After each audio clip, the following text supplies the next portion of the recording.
माझ्या प्रिय विद्यार्थी मित्रांनो, सर्वांना सुप्रेम नमस्कार. सर्वांचं आपल्या युट्यूब चॅनलवर सहर्ष स्वागत आहे. तर मुलांनो, 11व प्रकरण सांख्यिकी यामधील सराव संच 11.2 आपण बघत आहोत. या सराव संच 11.2 मधले पहिले 2 प्रश्न आपल्याला या व्हिडिओमध्ये घ्यायचे आहेत बेटा. तर पहिला प्रश्न अतिशय सोपा आहे. काय म्हणते, खालील आकृतीचे निरीक्षण करून प्रश्नांची उत्तरे लिहा. अशा प्रकारे या ठिकाणी स्तंभालेख दाखवलेला आहे बेटा. या स्तंभालेखाला कोणत्या प्रकारचा स्तंभालेख म्हणतात, तर हा विभाजित स्तंभालेख आहे बेटा. म्हणजे एकूण जी माहिती सांगितली, म्हणजे सविताची जी एकूण या ठिकाणी बचत दाखवलेली आहे, या बचतीमध्ये 1000 रुपये बचत आहे, पण 2 महिन्याची बचत आहे बेटा, ही एप्रिल मधली आणि मार्च मधली. मग एप्रिल मधली बचत किती आहे बेटा, तर ही हिरव्या रंगाच्या शाईने दाखवली या ठिकाणी. हे इथं दाखवलेलं आहे. प्रमाणामध्ये प्रमाण वाय अक्षावर 1 सेमी बरोबर 200 रुपये इकडे घेतलेलं आहे. आणि या ठिकाणी माहिती सांगितली की ही एप्रिल मधील बचत हिरव्या रंगाने आहे आणि मार्च मधील बचत ही रिक्त दाखवली. म्हणजे इथं पांढरा रंग जो आहे आपल्या बोर्डाचा, त्या रंगामध्ये मार्च मधील बचत या ठिकाणी दिसेल आपल्याला. इकडं वाय अक्ष काढला, इकडं एक्स अक्ष काढलेला आहे. इकडं हे नावं आहेत सविता, सरोज, वर्षा, मेघा आणि वैशाली. या 5 जणींची बचत दाखवलेली आहे. आणि वाय अक्षावर 1 सेमी बरोबर आहे 200 रुपये हे प्रमाण घेतलेलं आहे बेटा. अशा प्रकारे आपण स्तंभालेख कसा काढायचा, जोड स्तंभालेख कसा काढायचा, हा सर्व भाग आपण इयत्ता 6वी आणि 7वी मध्ये शिकलेला आहे. तर या इयत्तेमध्ये आपल्याला विभाजित स्तंभालेख म्हणजे काय, तर स्तंभालेखाचाच हा प्रकार आहे. या स्तंभालेखामध्ये विभाजित म्हणजेच मार्चची बचत वेगळी आणि एप्रिलची बचत वेगळी एकाच स्तंभामध्ये दाखवलेली आहे. आपण पूर्वीच्या इयत्तेमध्ये 6वी मध्ये जोड स्तंभालेख हीच माहिती 2 वेगवेगळ्या स्तंभालेखाच्या द्वारे एकमेकाला लागून आपण दाखवायचं शिकलो होतो. परंतु या ठिकाणी एकाच स्तंभामध्ये म्हणजे एका माहितीचं विभाजन करून, एका माहितीचं विभाजन 2 वेगवेगळ्या माहितीमध्ये केलं. म्हणजेच मार्च मधली बचत वेगळी दाखवली आणि एप्रिल मधली बचत वेगळी दाखवली. आणि ही एकूण बचतच आहे आणि ही एकाच स्तंभामध्ये दाखवलेली आहे, परंतु 2 वेगवेगळ्या ठिकाणी विभाजन करून दाखवलेले आहे. म्हणून याला विभाजित स्तंभालेख असं म्हणतात बेटा. हे लक्षामध्ये ठेवा. मग आता पहिला प्रश्न काय म्हणते, ही आकृती कोणत्या प्रकारच्या स्तंभालेखाची आहे, तर विभाजित स्तंभालेखाची आहे असं म्हणायचं. याचं नाव लक्षामध्ये ठेवायचं, विभाजित स्तंभालेख.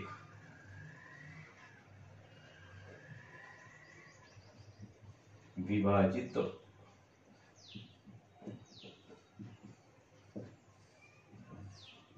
विभाजित स्तंभालेखाची आहे.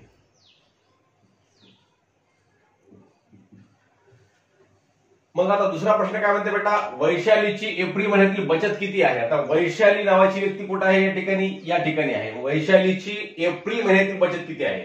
आता ही बचत या हिरव्या रंगामध्ये दाखवलेली कशी आहे बेटा, एप्रिल मधली बचत आहे. मग हिरवा रंग कुठपर्यंत आहे, इथपर्यंत आहे. मग याच्या सरळ जर बघितलं तर काय आहे बेटा, 600. म्हणजेच वैशालीची एप्रिल महिन्याची बचत किती आहे, तर 600 रुपये आहे. 600 रुपये आहे. आता बचत रुपयातून इकडे सांगितलेलं आहे, म्हणून आपण रुपये लिहिले इथं. 600 रुपये आहे, हे याचं उत्तर आहे मुलांना. पुढचा प्रश्न आहे, सरोजची मार्च व एप्रिल महिन्यातील एकूण बचत किती. आता सरोज या ठिकाणी आहे, मग सरोजची मार्च आणि एप्रिल मिळून एकूण बचत म्हणलेला आहे. मार्च व एप्रिल महिन्यातील एकूण बचत किती. बघा या ठिकाणी एकूण बचत कुठपर्यंत आलेली आहे बेटा, 800 पर्यंत आलेली आहे. मग एकूण बचत किती आहे, मार्च व एप्रिल महिन्यातील मिळून 800 रुपये आहे सरोजची बचत. हे मिळून म्हणजे 2 स्तंभ मिळून, म्हणजे विभाजित स्तंभ जो आहे आपला, हा मार्चचा आहे, हा एप्रिलचा आहे, दोन्ही मिळून इथपर्यंत आहे, म्हणून 800 रुपये आपण या ठिकाणी लिहिलं. सविताची एकूण बचत मेघाच्या एकूण बचतीपेक्षा किती जास्त आहे. आता सविताची एकूण बचत किती आहे बेटा, 1000 आहे. आणि मेघाची एकूण बचत किती आहे, मेघाची बचत आहे, तर मेघाची जी बचत आहे बेटा ही 600 आणि 400च्या मध्ये, तुम्ही पुस्तकात बघितलं तुम्हाला दिसेल 600 आणि 400 मध्ये अशा छोट्या छोट्या 1 2 3 4 5 6 7 8 9 आणि 10 अशा छोट्या छोट्या 10 रेषा असतात. या 10 रेषापैकी 5व्या रेषेपर्यंत आहे. म्हणजेच मेघाची बचत किती आहे बेटा, 500 रुपये आणि सविताची बचत किती आहे, 1000 रुपये आहे. मग मेघाच्या बचतीपेक्षा कितीने जास्त आहे, तर 1000 वजा 500 बरोबर आहे 500 रुपयांनी जास्त आहे. सविताची बचत मेघाच्या बचतीपेक्षा 500 रुपयांनी जास्त आहे. आता शेवटचा प्रश्न काय म्हणते, कोणाची एप्रिल महिन्यातील बचत सर्वात कमी आहे? आता एप्रिलची बचत म्हणजे ही हिरव्या रंगामध्ये दाखवलेली आहे. कोणाचं सर्वात छोटा आहे बरं हिरवा रंग, तर इथं मेघाचा आहे. मेघाची बचत सर्वात कमी आहे. मग आपण उत्तर लिहून टाकायचं, मेघाची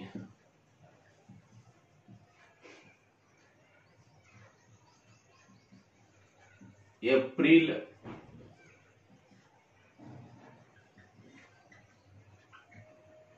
महिन्यातील बचत सर्वात कमी आहे. तर मुलांनो, अशा प्रकारे हे विभाजित स्तंभालेखावरून आपल्याला विविध प्रश्नांची उत्तर कसं द्यायचं या ठिकाणी या पहिल्या प्रश्नामधून आपण शिकलेलं आहे. तर दुसऱ्या प्रश्नामध्ये आपल्याला विभाजित स्तंभालेख कसा काढायचा हा भाग शिकायचा आहे. तर आपण आता लगेच दुसरा प्रश्न बघूया. तर मुलांनो, दुसरा प्रश्न आहे या ठिकाणी, एका जिल्हा परिषद शाळेतील इयत्ता 5वी ते 8वी मधील मुलांची व मुलींची संख्या खालील सारणीत दिली आहे. यावरून विभाजित स्तंभालेख काढा. सारणीमध्ये 5वी ते 8वी पर्यंतच्या मुलांची संख्या आणि मुलींची संख्या दिलेली आहे बेटा. 5वीची 34 आणि 13, 6वीची 24 मुले 14 मुली, 7वीचे 21 मुले आणि 14 मुली, 8वीचे 25 मुले आणि 20 मुली. तर यावरून विभाजित स्तंभालेख काढायचा आहे. विभाजित स्तंभालेख म्हणजे काय, मी तुम्हाला आताच सांगितलं. विभाजित स्तंभालेख म्हणजे या एकूण जी संख्या आहे या एकूण संख्येचा एक स्तंभालेख काढायचा आणि त्याच स्तंभालेखामध्ये मुलं वेगळ्या प्रमाणे दाखवायचे आणि मुली वेगळ्या प्रमाणात दाखवायच्या. म्हणजे मुलं दाखवण्यासाठी या ठिकाणी आपण इथं रिक्त चौकोन दाखवलेला आहे आणि मुली दाखवण्यासाठी त्या चौकोनामध्ये हिरव्या रंगाने रंगवलेला आहे बेटा. मग आता या 5वी मध्ये एकूण 34 आणि 17 किती होतं बेटा? 34 आणि 17ची बेरीज केली तर 51 होतात मुलं आणि मुली. म्हणजे 51 पर्यंत आपल्याला काय करायचं आहे, या ठिकाणी स्तंभालेख काढायचा आहे. मग 51 पर्यंत म्हणजे 50च्या पुढे 50च्या आणि 60च्या मध्ये 51 येते. 50 आणि 60च्या मध्ये तुमच्या आलेख वहीवर जर तुम्ही बघितलं बेटा तर अशा प्रकारच्या छोट्या छोट्या छोट्या छोट्या अनेक रेषा असतात.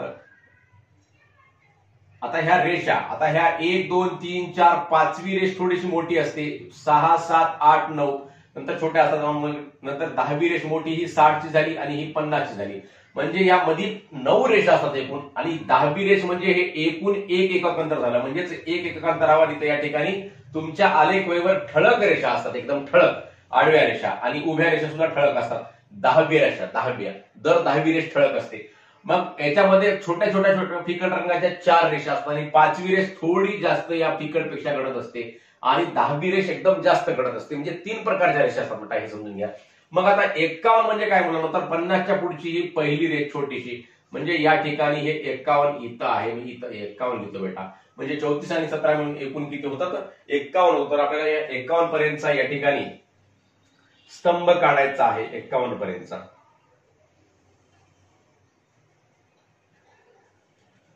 आता हा आपल्या 51च्या सरळ आहे का हे बघण्यासाठी आडव्या रेषानं आपण असं स्केल लावून बघून घेऊ शकतो बेटा. तर अशा प्रमाणे आपण 51 इथपर्यंत येऊ शकते. मग ह्या 51चा आपण स्तंभालेख काढून घेऊयात. काढत आहोत आपण या ठिकाणी 51चा स्तंभालेख.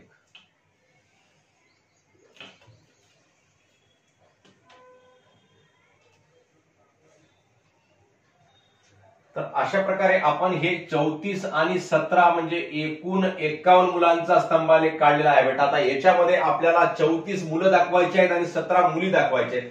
मग 34 मुलं म्हणजे तुम्हाला जसं सांगितलं आता 30 आणि 40च्या मध्ये 34, 31 32 33 हे 34 आणि हे 35, 36 37 38 39 आणि हे 40.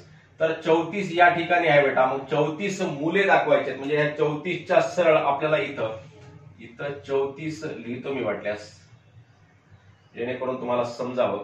34 मुलं आहेत. मुलांचा रंग कसा आहे बेटा, मुलांचा रंग रिक्त आहे आणि वर मुलींचा रंग हिरवा आहे.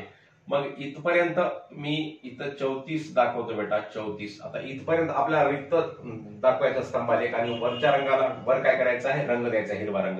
आणि 6वी मध्ये 24 आणि 14 म्हणजे एकूण किती होतात बेटा, 38 होतात. 24 आणि 14. तर आपल्याला 38 पर्यंत या ठिकाणी इथं स्तंभालेख काढायचं आहे. इथपर्यंत 38 आहे मुलांनो, हे 38 आहे. इथं छोट्या अक्षरामध्ये मी 38 लिहितो किंवा मग पुढे बाण दाखवून पुढे मी इथं 38 म्हणून सांगतो तुम्हाला, म्हणजे जेणेकरून तुम्हाला हे 38 आहे हे समजावं. तर 38 पर्यंत आपल्याला या ठिकाणी काय करायचं आहे, स्तंभालेख काढायचा आहे 38 पर्यंत.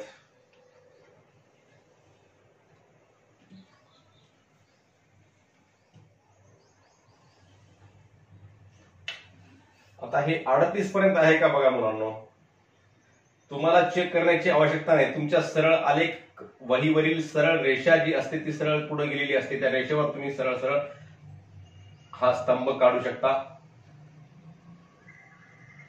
तर हे 38 पर्यंत आपण हा स्तंभालेख काढलेला आहे. याच्यामध्ये 24 मुलं आहेत आणि 14 मुली आहेत बेटा. मग 24 मुलं आपण खाली दाखवूया. 24 म्हणजेच 20च्या पुढे चौथी रेष, छोटी रेष 1 2 3, हे 24 झालं.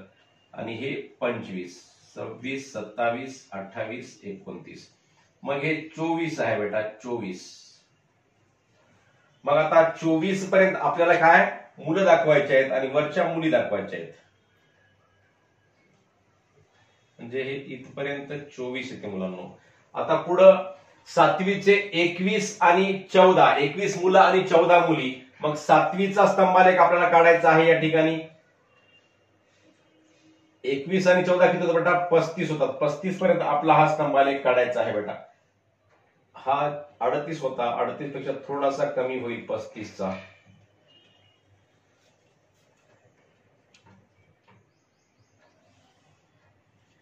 त्या 35च्या सरळ आहे का बघून घ्या मुलांना.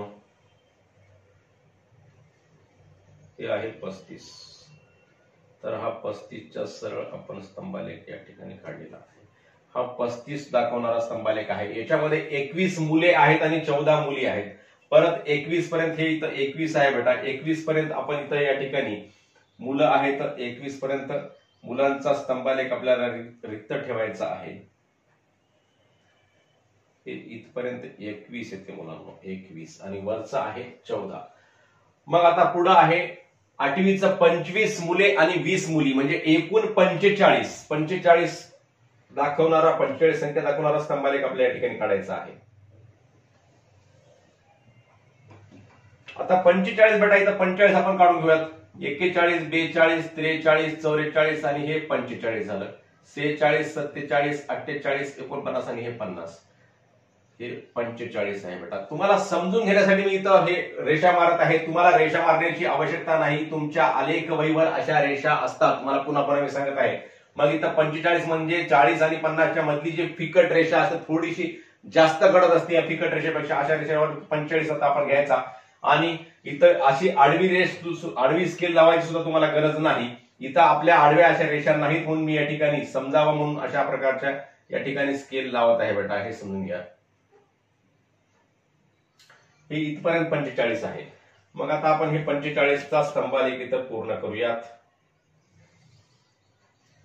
तर मुलांनो, अशा प्रकारे तुम्ही सांगितलेले स्तंभालेख काढले. इथे या ठिकाणी या उदाहरणातले 25 या ठिकाणी मुलं दाखवायच्यात आणि 20 मुली दाखवायच्यात. 25 मुलं म्हणजे 25 कुठपर्यंत आहे बेटा, तर 25 हे इथपर्यंत 25 आहे.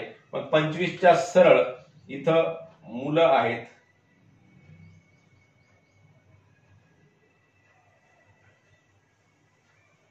पंचवीस मुले आणि 20 मुली. तर अशा प्रकारे आपण हे या ठिकाणी याचे 2 भाग केलेले आहेत. या स्तंभाचं 2 भागामध्ये विभाजन केलेलं आहे. यालाच म्हणतात विभाजित स्तंभालेख बेटा. आता आपण इकडे वाय अक्ष घेतला होता हे समजून घ्या अगोदर, आणि इकडे एक्स अक्ष घेतला होता. म्हणजे एक्स अक्षावर काय दाखवले आपण, हे सर्व वर्ग दाखवले, आणि वाय अक्षावर काय दाखवलेले आहे, ह्यांची संख्या दाखवलेली आहे. वाय अक्षावर प्रमाण, वाय अक्षावर काय घेतलं, 1 सेमी बरोबर आहे 10 विद्यार्थी हे प्रमाण घेतलेलं आहे. म्हणजेच वाय अक्षावर विद्यार्थी संख्या दाखवलेली आहे बेटा. इकडे लिहून घ्या वाटल्यास विद्यार्थी संख्या. इकडे आपण विद्यार्थी संख्या घेतलेला आहे. हे याचं या ठिकाणी आपण लिहिलं विद्यार्थी संख्या इकडे घेतलेले आहे म्हणून. आणि इकडे काय, हे जे वर्ग सांगितलेले आहेत, इयत्ता सांगितलेले सर्व इयत्ता घेतलेले आहेत. वाटल्यास इकडे सुद्धा कंसामध्ये घ्या सर्व, किंवा इथं खाली इयत्ता. म्हणजे एक्स अक्षावर दिलेली बाब घ्यायची असते आणि वाय अक्षावर या बाबीशी निगडीत संख्या घ्यायच्या असतात बेटा. आलेख काढताना हे लक्षामध्ये ठेवायचं. दिलेली बाब काय आहे, तर इयत्ता आहेत सर्व, आणि या इयत्तेच्या संबंधित सर्व संख्या इकडे वाय अक्षावर घेतलेल्या आहेत. आणि या संख्येनुसार आपण या ठिकाणी 4 स्तंभ काढलेले आहेत आणि या 4 स्तंभांचं विभाजन केलेलं आहे. आता याच्यामध्ये मुली, आपल्याला वरच्या भागाला मुली दाखवायच्यात, खालच्या भागामध्ये आपण मुलाचं विभाजन केलं. आणि म्हणजे जसं इथं 5वी मध्ये इथं 34 मुलं दाखवली तर 34 मुलं खाली राहतील आणि वर मुलींचा आपण या ठिकाणी स्तंभ जो आहे, मुलींचा जो स्तंभ आहे तो आपल्याला हिरव्या रंगाने आता रंगवून घ्यायचा आहे, तो आपण आता लगेच रंगवून घेऊयात. मुलांनो, अशा प्रकारे इथं मुलींचा जो स्तंभ आहे तो मुलींचा स्तंभ हिरव्या रंगाने या ठिकाणी रंगवलेला आहे बेटा. पुनश्च एकदा तुम्हाला थोडक्यामध्ये विभाजित स्तंभालेख आपण इथं कसा काढला ते सांगतो. अगोदर एक्स अक्ष काढून घेतला आणि नंतर वाय अक्ष काढला. वाय अक्षावर जे प्रमाण सांगितलेलं आहे 1 सेमी बरोबर 10 विद्यार्थी, या प्रमाणानुसार इथं सर्व अंक घेतले 10, 20, 30, 40, 50, 60, 70 विद्यार्थ्यापर्यंत घेतलेले आहेत आपण. म्हणजे आपल्याला इकडं या अंकापर्यंत इकडं स्तंभ काढायचा असतात. पण 5वीचे एकूण विद्यार्थी होते 51, म्हणजे 51 पर्यंत आपण हा स्तंभालेख काढला. मग या 51 मध्ये 34 मुलं आहेत आणि 17 मुली आहेत, म्हणजे 34 पर्यंतचा स्तंभ आपण विभाजित केला आणि 17चा स्तंभ वेगळा विभाजित केला. आणि या विभाजित वेगळ्या स्तंभाला इथं हिरव्या रंगाने आपल्याला रंग द्यायचा म्हणून इथं हिरव्या रंगाने रंग दिला. तशाच प्रकारे 6वी मध्ये एकूण 38 मुलं आहेत म्हणून 38 पर्यंत आपण इथं स्तंभ काढला आणि 38 मधले 24 मुलांचा इथं रिक्त स्तंभ दाखवला आणि 14 मुलींचा स्तंभ या ठिकाणी हिरव्या रंगाने रंगवलेला आहे. मी या ठिकाणी हिरव्या रंगाने रंगवलं बेटा. तुम्ही इथं दुसरा रंग कोणताही वापरू शकता किंवा तुम्ही पेन्सिलनं जर काढत असाल तर तुम्ही इकडं तुम्ही इकडे डॉट डॉट देऊ शकता किंवा इकडे त्रिकोण चौकोन वरच्या स्तंभामध्ये काढू शकता किंवा इकडे स्वास्तिक देऊ शकता. कोणत्याही प्रकारचं तुम्ही चिन्ह काढू शकता याच्यामध्ये किंवा एक भाग तुम्ही पेन्सिलनं रंगवू शकता, एक भाग रिकामा करू शकता. एक भागामध्ये गोल गोल वर्तुळ काढू शकता आणि एका भागामध्ये असे चौकोन काढू शकता, त्रिकोण काढू शकता. कोणतेही आपल्या या ठिकाणी आकृत्या काढू शकता बेटा. कोणतीही तुम्ही डिझाईन काढू शकता किंवा एका भागामध्ये अशा रेषा काढू शकता आणि एका भागामध्ये आपण रिक्त सोडू शकता. कशाही प्रकारची डिझाईन करायची, फक्त विभाजन करायचं 2 वेगळ्या भागामध्ये. म्हणजे खालचा भाग वेगळा दिसला पाहिजे आणि वरचा भाग वेगळा दिसला पाहिजे आणि हे स्पष्ट दिसलं पाहिजे. या अंकांच्या सरळ सरळ आपला स्तंभ असला पाहिजे, ही बाब लक्षामध्ये ठेवायची. आता हे एक्स अक्ष, वाय अक्ष हे नाव लिहायला विसरायचं नाही आणि प्रमाण सुद्धा लिहायला विसरायचं नाही. प्रमाण जर लिहिलं नाही तर आपले गुण 100% परीक्षेमध्ये कटत असतात. म्हणजे काही गुण कटत असतात. 100% म्हणजे पूर्ण गुण कटत नाहीत पण काही गुण कटत असतात. प्रमाण इथं काय सांगितलं होतं, वाय अक्षावर 1 सेमी बरोबर 10 विद्यार्थी, म्हणजे हे 10 विद्यार्थी इथून इतकं अंतर समानच आहे, 10 आहे.